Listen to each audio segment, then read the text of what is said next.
When the cartoons run deeper than the ink used to sketch them, more times than not, those episodes live on as standouts for those respective series. Sometimes it feels too easy to write off cartoons as just cartoons and not a medium to tell different, unique, and meaningful stories, lessons, or ideals. In some shows, it may just catch you off guard, shifting in tonality, while in other shows, it just hits deeper than it usually does. That's the case for As Told by Ginger, another Klasky Csupo production on Nickelodeon, this time focusing on Ginger as she navigates school and life with her friends and family. As Told by Ginger already stood out in comparison from other shows on Nickelodeon, especially with all the other shows specifically from Klasky Csupo that were still airing at the same time, with the closest in similarities being Rugrats All Grown Up. But even then, that still had the wonder and adventure from the Rugrats. As Told by Ginger was slower paced, and it tackled a more down-to-earth look at a girl dealing with preteen life. The show was not afraid to hit on more personal topics pertaining to growing up and learning about the world. To me, it truly stands out as one of the not-so-in-your-face Nicktoons of the time, even feeling like an animated semi-teen drama show. But for today, I wanted to look into what may be the most serious and impactful episode from As Told by Ginger and how it handled such a serious topic.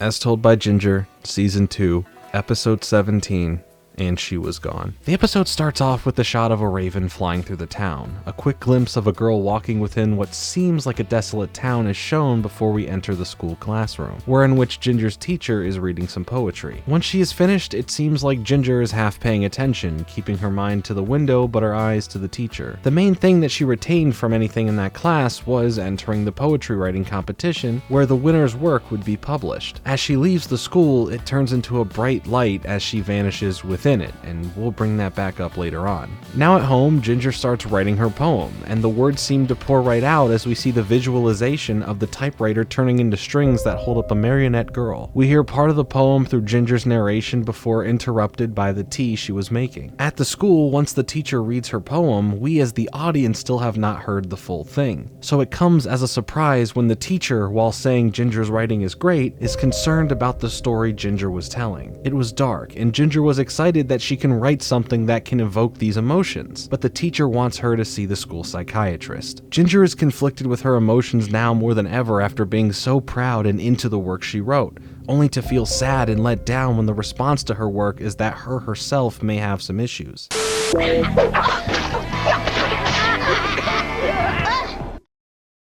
This is Ginger Foutley. She likes Ian Richton, but so does Miranda, who doesn't like Ginger's friend Macy. Now at lunch with her friends, she opens up to them about what happened with her poem and the teacher's response. So once she reads the rest of it out, we know the full story of the poem and how it ends. We see what made it concerning to the teacher in the first place. The poem itself describes a girl who longs to disappear and be free, repeating several times and ending with the words, "She was gone." Once finished, we cut back to the cafeteria where both Courtney and Miranda listen in to the poem, where Courtney relays pity and so does Miranda, but more so in a gaslighting, non-understanding sense. Ginger argues with them that the poem isn't about herself and she doesn't want to disappear and she is not depressed. Her two best friends, Dottie and Macy, both relay their love and support to her, that if she ever had these feelings in any way that they want her to tell them. And I think this scene here showcases best about growing up and understanding these thoughts, as well as the realities behind them. Growing up, learning about what these feelings are is one of the most understated issues within discussing mental health that I firsthand experienced growing up.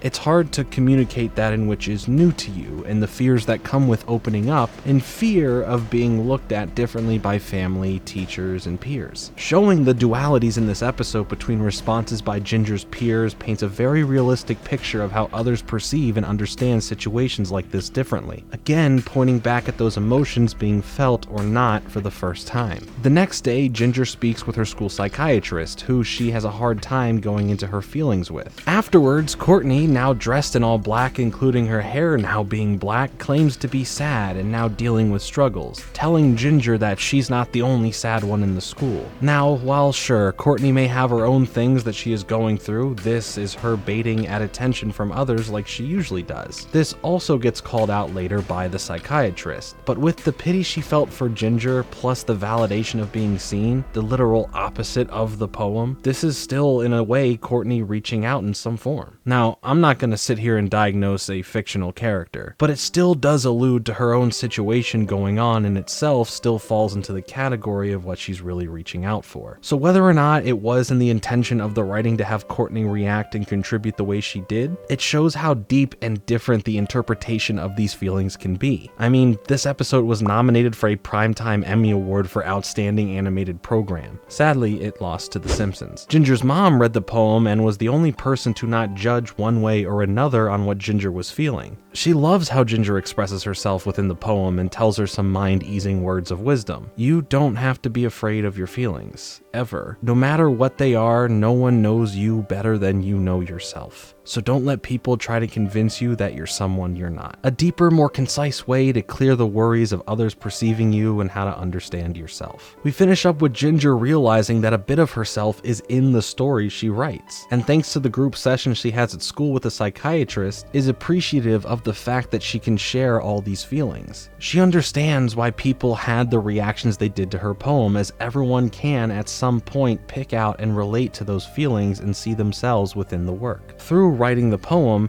Ginger got to admit to getting more out of it than just trying to write for the contest, and in doing so, enjoying the process of getting to know herself better and see herself a bit more clearly. The ending shows that same girl, with no strings, walking to town, stopping at a printing press where after Ginger's narration stops, we see the poem being printed as a book written by her, played to a song that is singing the lyrics from the poem. At the same time, Ginger's brother Carl and his friend Hoodsy have their own parallel story regarding pulling a prank to test out vanishing powder. They end up using it on Noelle Sussman, a student who fit into the background and really wasn't given the time of day because they were different. After starting the prank, Carl starts to have regrets trying it on her and hopes that it doesn't work, as he finally sees her and admires everything about her. Then the next day, she was gone, absent from school, and the guilt he feels causes him to hyper-focus on the situation over everything else going on in his life. He eventually finds out what really happened to Noelle. She had just moved across town and now attends a different school, where we do see a nice moment between the two where she embraces who she is no matter what, and Carl sees her for her. Having the B-plot follow a girl who blended into the background, only noticed as she was gone, paints a similar story to the main plot of the episode, just telling it through the eyes of someone noticing it happen rather than from the perspective of the girl. We gotta go. Ginger lost her diary, and she can't remember what happens next. Like redheads named Ginger? Then you'll love what you're about to see. Ginger is back. The use of visuals in this episode represents a large array of emotions, stepping into the light, leaving the school as if Ginger was losing herself within the story, becoming her own puppet master, controlling these emotions through her words. This was her vessel to express ideas and thoughts that she wasn't necessarily feeling, but was trying to understand, ultimately seeing something more in herself by the end of the episode. We further go on to see many examples of people in her life handling what they perceive her as, with concerns from friends and teachers, whether warranted or not, or in the pursuit of understanding, opening a dialogue and caring for her at the end of the day, with others like Courtney and Miranda both grossly misunderstanding what the severity could have been. Miranda making demeaning comments and Courtney placing pity on Ginger and using sadness as an image to seek attention, all while Ginger just existed as others tried to tell her story. She may as well have been that lonely girl walking a town with no one around, but in that story, at least Ginger would be in control of the narrative and control of her feelings.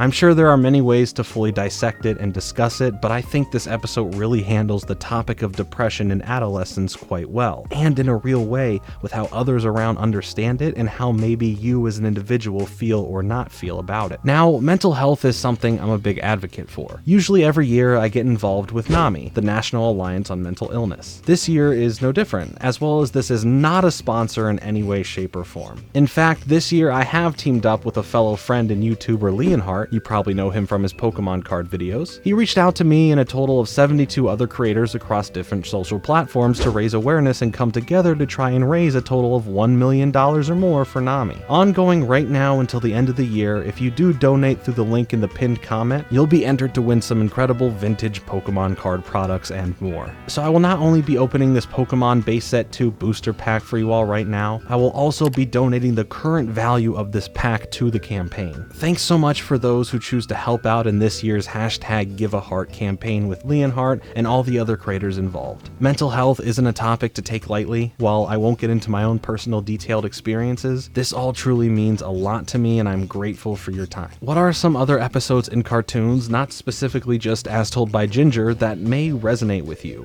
hold deeper and more serious themes, as well as stand out from the norm of the show? Let me know your thoughts on this episode of As Told by Ginger and how you thought it handled this topic. Usually my videos are a bit more joke-filled and lighthearted because I'm just a dude who likes to chat about shows from his childhood online. So I thank you for hanging out with me here today. Make sure to hit the like button and subscribe for more content like this. Follow me on Twitter for updates on videos and more. I'll be back with another video soon, but until then, later.